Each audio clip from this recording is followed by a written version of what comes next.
It's a formula. And you don't need 40 years of dedication to meditation to get it. 90% of the thoughts that we think on a daily basis are the same thoughts as the day before. So if you think that your thoughts have something to do with your destiny, and 90% of your thoughts are the same known thoughts that you're always thinking, then your life should stay the same.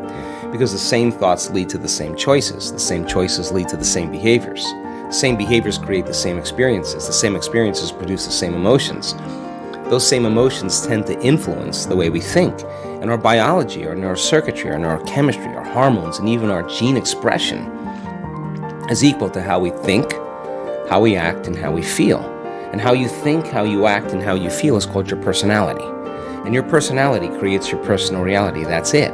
If you want to create a new personal reality, a new life, you're going to have to change your personality. And you got to start thinking about what you've been thinking about and change it. You got to become aware of your unconscious habits and behaviors, even how you speak. Then you have to look at the emotions that you live by every single day and decide, do these emotions belong in my future? So many people try to create a new life as the same person. In order to create a new personal reality, you got to change your personality. So the principle in neuroscience says that nerve cells that fire together wire together.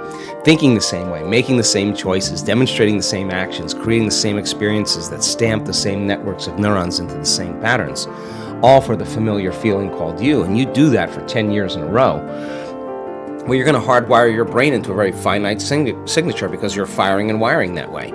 And that box in the brain, that becomes our personality, becomes our identity. And by the time we're 35 years old, for the most part, we've done something so many times that the body now knows how to do it as well as the mind, and that's a habit.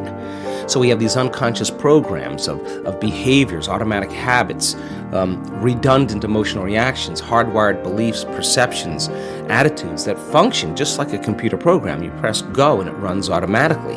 When it comes time to change, thinking positively is going to do nothing because your body has been conditioned for the most part into a program in the past. Thought never makes it to the body because the body's on a different program. How do we begin to influence the body so that the thought actually produces some type of change? Think about it. If you think an unhappy thought, you're going to feel unhappy. If you think you're a failure, you're going to feel like a failure. Once you feel like a failure, you're going to think you're a failure. And people get caught in these loops of thinking and feeling and feeling and thinking, and that redundancy is a conditioning process because all you need is an image or a picture or a thought and a feeling, a response, a stimulus response. And so people tend to condition their brain and body into the past. When it comes time to change, you got to leave that familiar territory. And any choice that you make, if you said, hey, I'm going to eat a better diet, I'm going to wake up early and work out, I'm going to do meditation, the moment you decide to do something differently, get ready because it's going to feel uncomfortable. It's going to feel unfamiliar. There's going to be some uncertainty. You're not going to be able to predict the next moment. That means you've left your known biology and you're stepping into the unknown. Theoretically, that sounds great, but if the body has been conditioned into a familiar feeling that's in the known, the moment you take it outside the familiarity, it wants to go back to where it's comfortable. So the body starts influencing the mind, and this is where people say, why don't you start your diet tomorrow? Oh, why don't you start working out this evening? You're really never going to change. You're too tired. You have a headache. This doesn't feel right. And this is where people talk themselves out of it, because if they respond to that thought leads to the same choice, which leads to the same behavior, creates the same experience, produces the same feeling, and then they say, this feels right. No, that feels familiar. So going from one state of mind and body to another state of mind and body, you got to cross a river. And the hardest part about change is not making the same choice as you did the day before.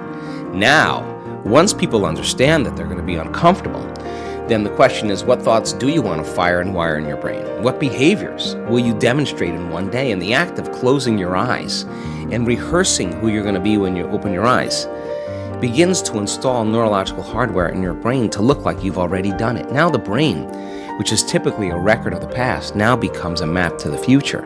And if you keep doing it, the hardware begins to become a software program and you start behaving differently. And then if you can teach your body emotionally what the future will feel like, that means then you're not going to wait for your wealth to feel abundant or your success to feel empowered or your new relationship to feel love. In fact, the moment you start feeling abundant, you're generating wealth. The moment you start embracing empowerment, you're stepping towards your success.